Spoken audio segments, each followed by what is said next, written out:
Hi everyone, welcome back to my channel and thank you guys for tuning in. Happy Heritage Day to South Africans. Today it is Heritage Day. I am a South African currently living in United States in Washington DC.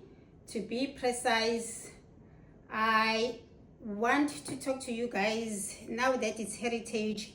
Let's just talk about heritage issues or things that are concerning. Actually, I am feeling left out because I'm here and I'm not celebrating with other South Africans, but a girl has to do what a girl has to do. I am cooking ujeqe, which is steamed bread, and I am trying to make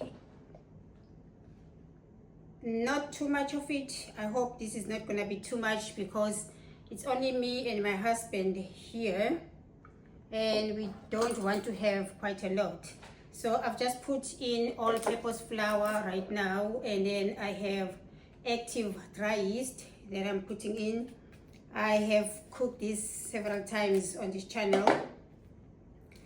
I think it's the only thing that is close to home that I can be able to find in the stores here. So yeah, that's why I'm always cooking it. So I'm going to cook it with, I think I'm going to make,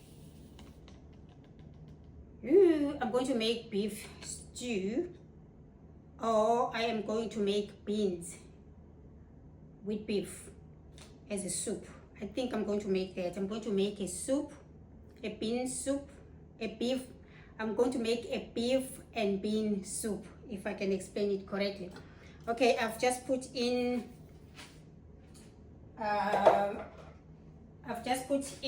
dry yeast in here. So now I'm going to put sugar and I'm going to put salt. Let me get salt.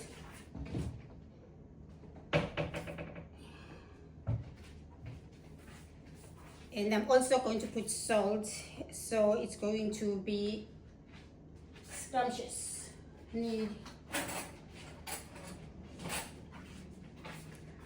Okay, and I have a spoon right here with me. I'm going to put 2 spoons of sugar,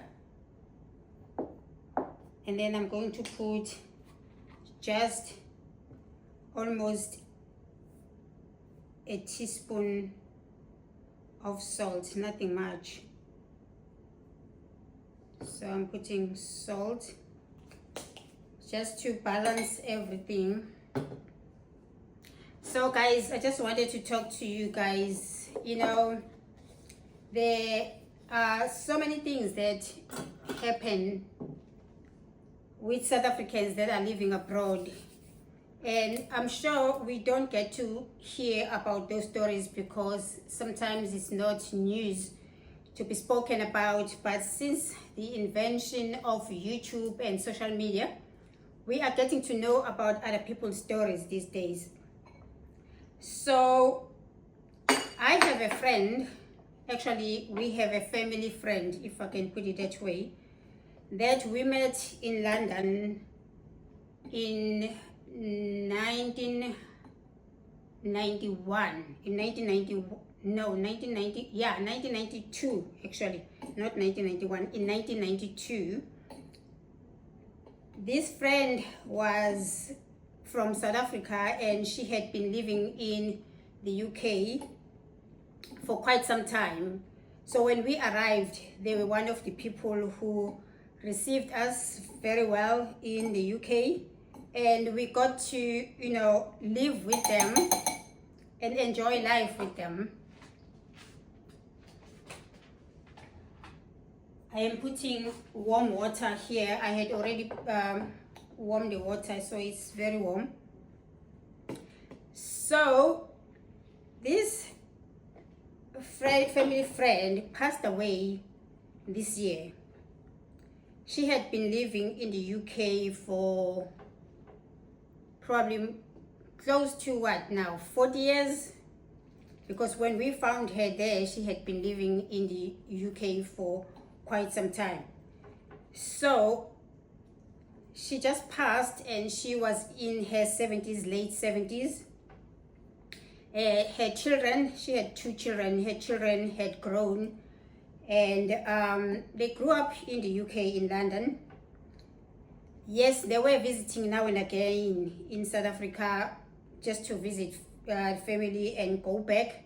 So home became United States. London became their home base, basically. But also several things that made this family friend of ours stay in the UK. Number one, for the first time when she went to the UK, she stayed there because she wanted to gain citizenship. She was a musician, and she lived in the UK because it was better for her as a musician to work and then also pursue her artistic career.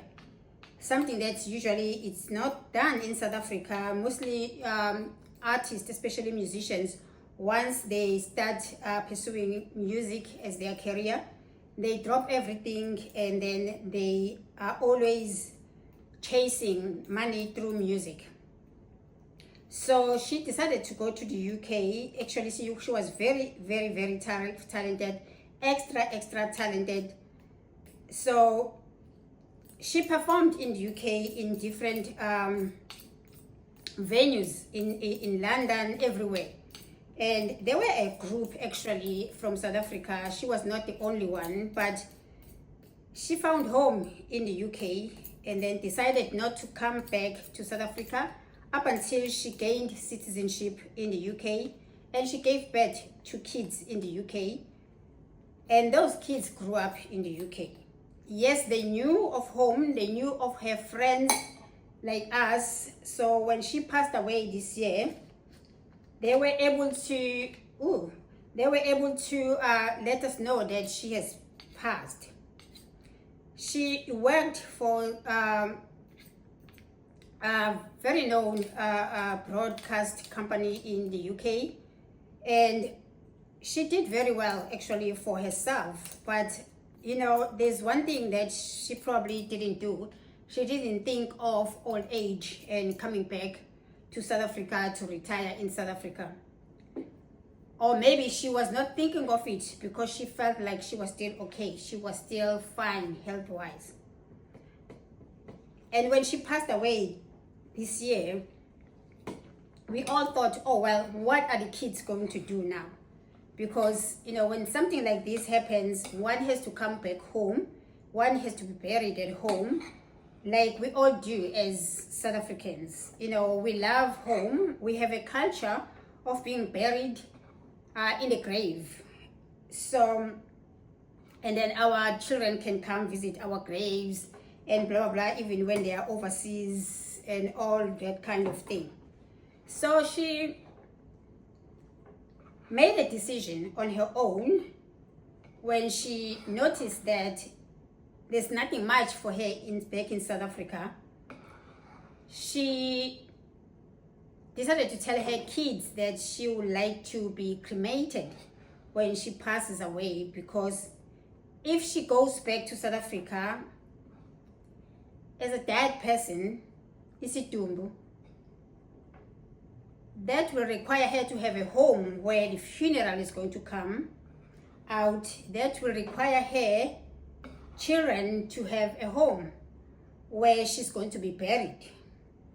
Well, we do have cemeteries, but I'm just thinking now as a person who comes from the village in the rural areas in South Africa, we bury our own in the yard most of the time, especially the head of the family. So she decided, well, it's going to be very difficult for the children. 2 of her beautiful children, they don't have to suffer. Money-wise, it's too expensive to transport a dead body from the UK to South Africa, number 1.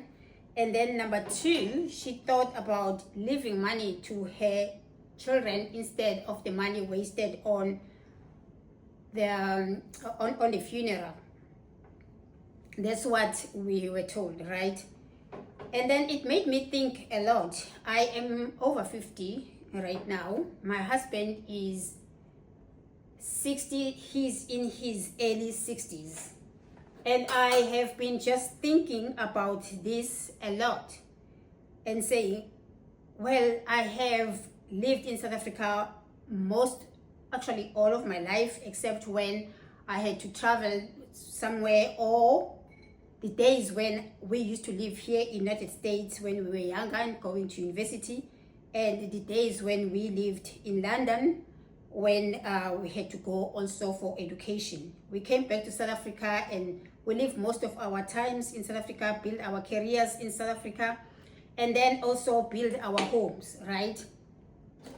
Build our homestead. It's like we knew that one day we will have that edge to go back to United States when we are at this age.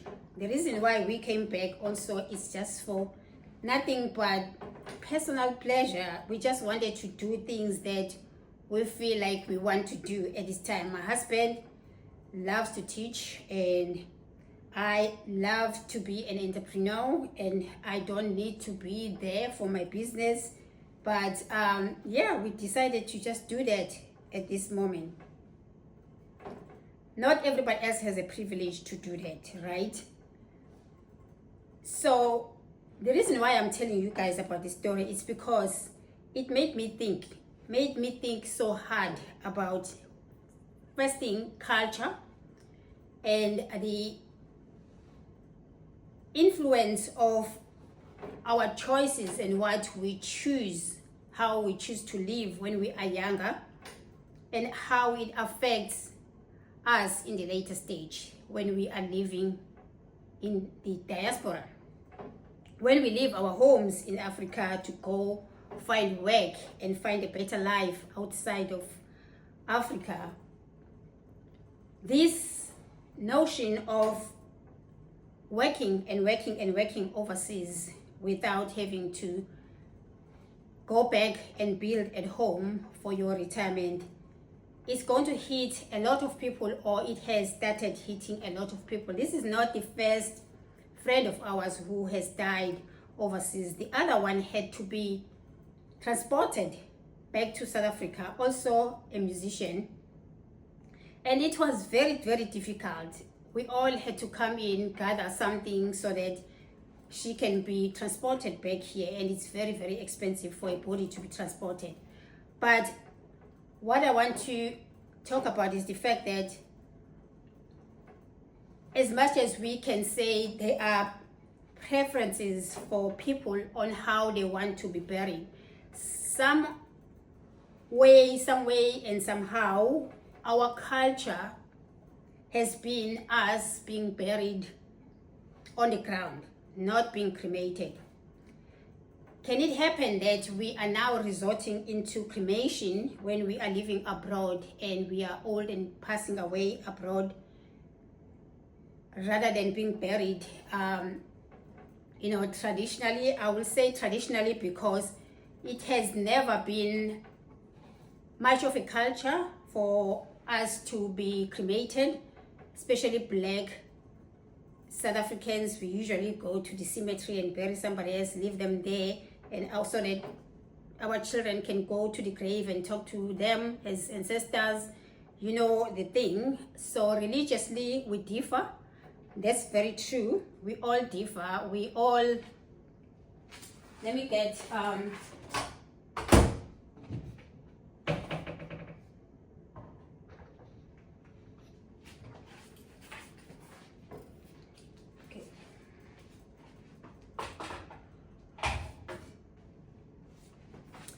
I'm going to put a little bit of oil in my hand so that it's going to be easy for me to make this dough. What I was saying is that it makes it easier for anyone to be cremated, but culturally it has not been the way we do things when somebody passes away. So can it happen that we are moving into probably a new way of doing things? it's a shift of the paradigm, if I can put it that way, where people are preferring to be cremated instead of being buried in their homes. I've just heard news of Mandla, the one who used to be Kanyimba's husband, who passed away at the age of 63 or 68, somewhere in the 60s, living in New York. And then he probably now has to be taken back home. But is there anything for him back home? That is the question.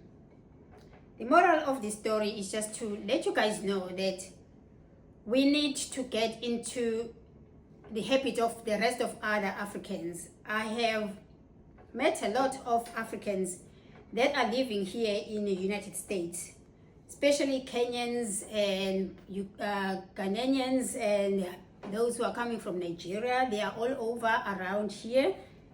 They are professionals, and when you listen to their stories, they always have built a home back in their countries, especially in the rural areas. I have been advocating for people who are living in the diaspora to look at acquiring land in the rural areas so that they can build their homes while they are still working in the diaspora. That can help you and your children. You can have a place to be buried. But now it's becoming more, if the issue is how do you get transported from the diaspora to Africa or South Africa, because some of us probably, we are working here and we are not saving money. We are not thinking of dying. It's far-fetched, but we are looking at just, enjoying our life here in the United States or in the UK or anywhere, Canada or anywhere in the diaspora. This has made me think so much, especially as we are on Heritage Month.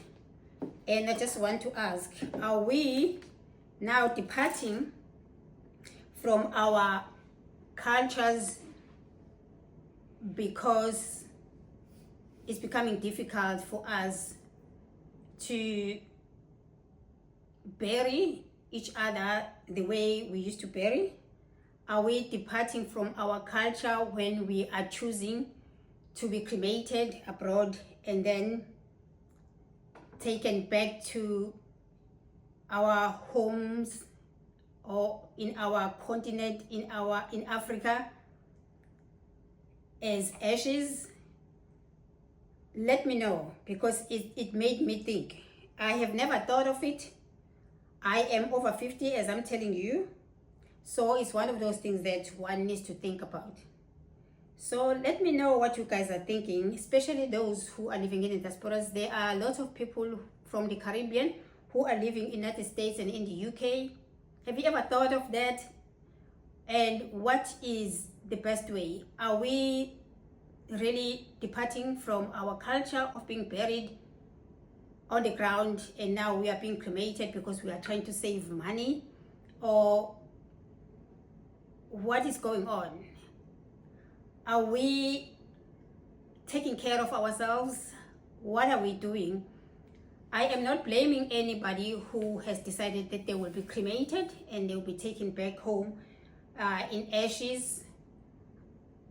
It's a preference, it's a personal choice.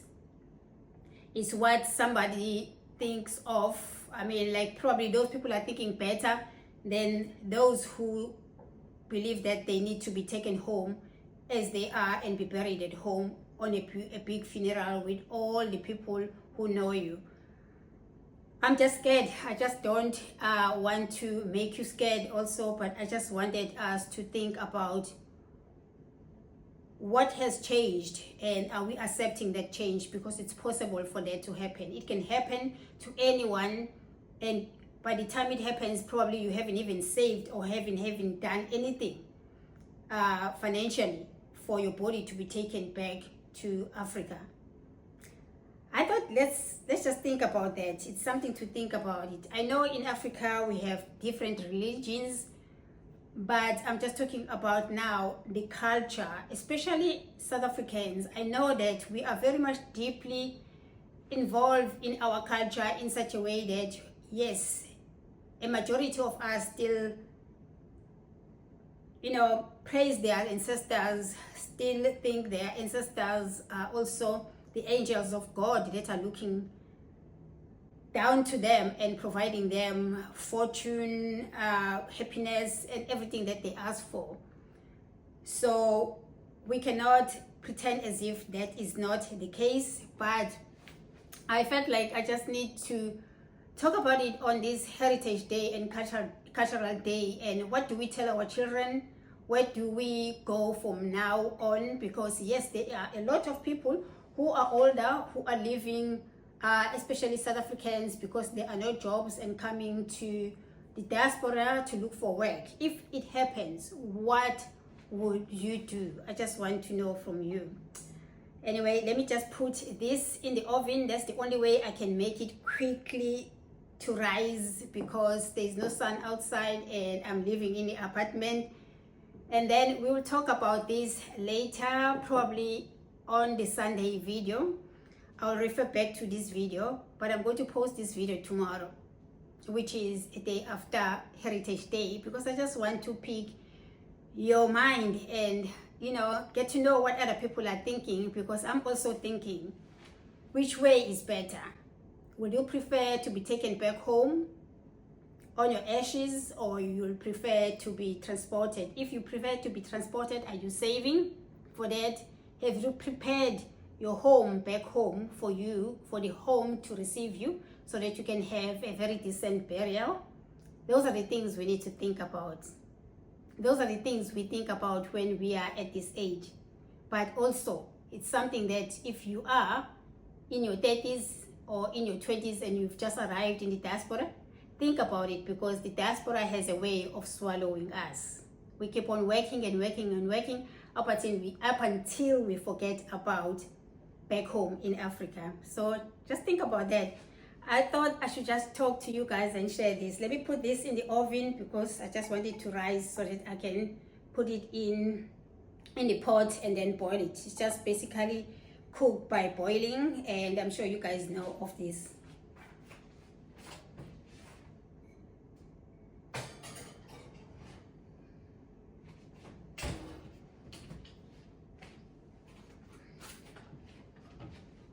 I'm just going to cover it with foil, because I don't want it to bake. It's gonna be a few minutes and then I'll take it out.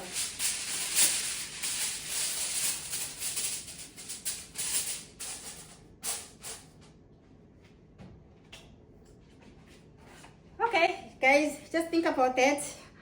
I hope to see you on Sunday, on our Sunday video, which is much more lifestyle and everything that I get to do around here in Washington, D.C.